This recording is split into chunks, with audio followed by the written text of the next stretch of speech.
Hey guys, Peter here to tell you about the latest from Tankard, Pavlov's Dawgs, out September 30th on Reaper Entertainment Europe. The album has 10 tracks, 55 minutes in length, and this is the band's 18th full-length studio album. They are an iconic German thrash metal band, part of Germany's Big Four of thrash metal.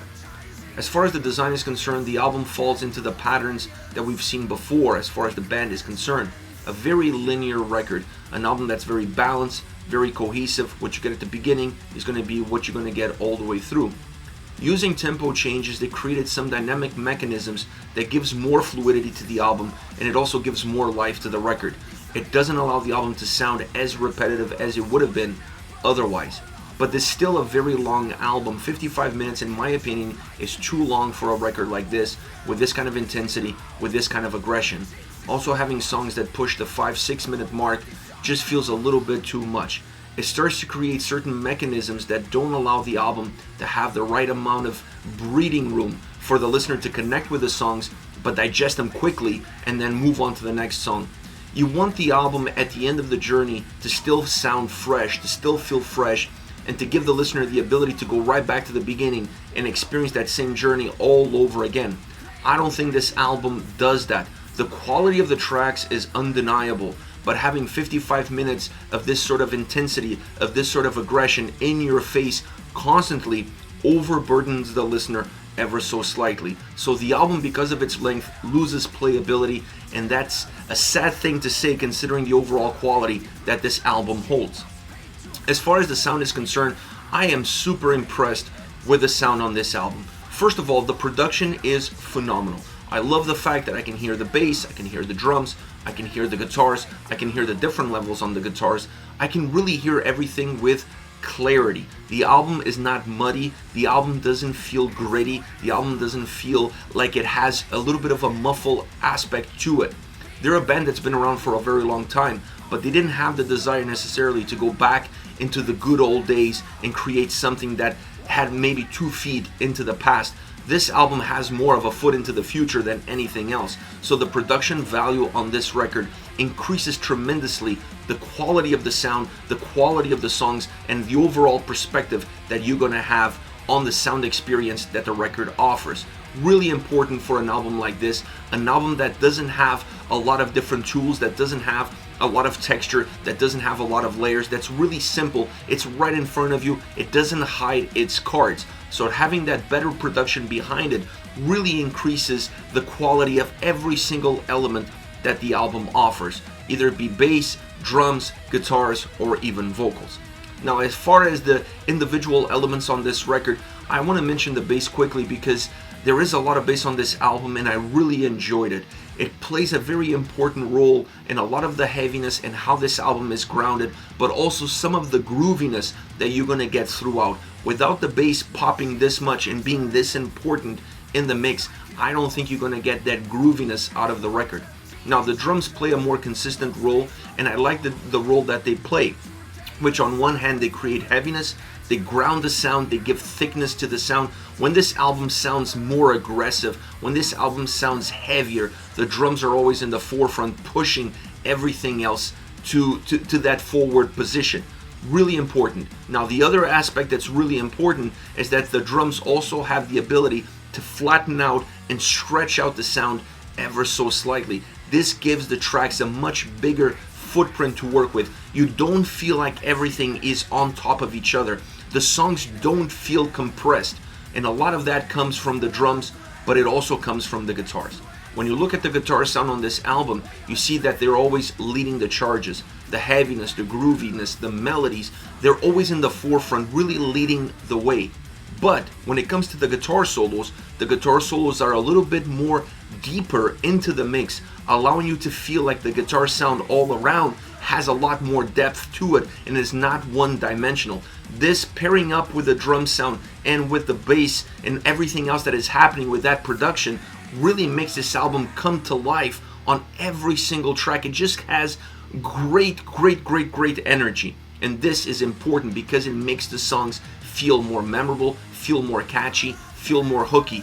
adding into that picture the lyrical content, which doesn't stray far from the typical lyrical content of a Tankard album. You have all the right elements in order for you to find banger after banger as you're going through this album.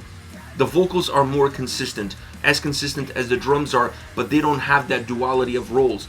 The vocals are just really there to narrate the aggression, the intensity of the album, and to bring forward the lyrical content that it holds. I like the fact that it has consistency. I like the fact that it has balance and that it is cohesive from the first to the last song. I also like the fact that they added some backing vocals here and there in order to elevate the quality of some tracks, but also to allow them to break away from other songs that have a lot of similarities to them. You need to start to create some differences, otherwise the whole album starts to sound exactly the same. And they did that ever so slightly with the vocals, perhaps the element that they used the least in order to create those differences, but when they did, it really shined and it really came through in a positive light. This is an album that really surprises me. I was expecting this 18th record from Tankard to be just another Tankard record. Nothing special, nothing new, not reinventing the wheel, but also not really giving me anything that I can hold on to. Was I ever wrong? This is in the top 5 best thrash metal albums of 2022, and most of them are coming from Germany, with Destruction and Creator releasing incredible records this year. So this album surprised me because it sounds fresh, it sounds energized, it sounds like the band had something to say and not just released another record. Really interesting aspect, really interesting point, one that I didn't see coming, but I'm really glad that it is here. Now, as far as favorite songs are concerned, I want to start off with the opening track, Pavlov's Dawg. I mean, this is the perfect opening song. It has all the right condiments, from the intro to the sound to the experience to the vocals to the lyrics, how you match it, that lyrical content, to the title of the record, to the overall feel of the album. Everything is perfect. This song tells you exactly everything you need to know about what the rest of the album is going to be like. It's super driven, super aggressive, tons of intensity. The verses feel like they're just blasting through, and then the chorus is super catchy. A track that doesn't change that much of its DNA from the verses into the chorus, but the chorus does come across being a little bit more hooky, and that change in the delivery, in the lyrical content, and how it comes across is enough to create a slight ripple and not allowing the song to feel as linear, as straightforward as it actually is. The bass sound really helps define the song. It has an outstanding solo, and when you put all of these pieces together, is an absolute banger to starting off this album. Next, you have Veins of Terra. The guitars lead this song and the vocals follow that lead.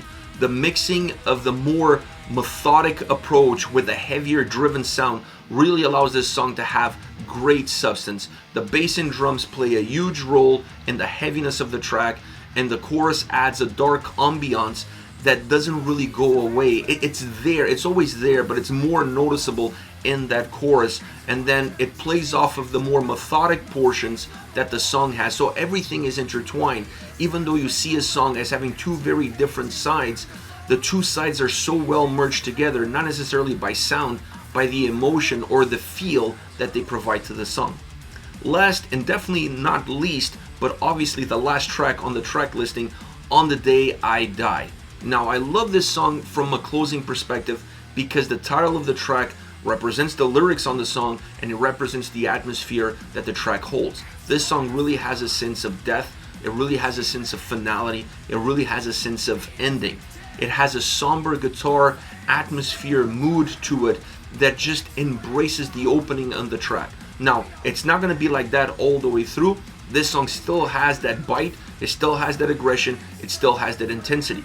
If you look at how this song is put together from the two different momentums that it offers, one, it feels like you're resigned to the idea of dying, of death, of finality, and the other side of it, the more aggressive side of the song, gives you this sense that how many hours do I have left so I can get the most out of it. So you have this duality of ideas, you have this duality of emotions packed into one single track that closes off a very interesting, fluid, aggressive, and intense record. This is it, Tankard, Pavlov's Dawgs, out September 30th on Reaper Entertainment. Let me know your thoughts on the band, on the singles. Use the comment section below. I'll be reading those and getting back to you. Take care, guys.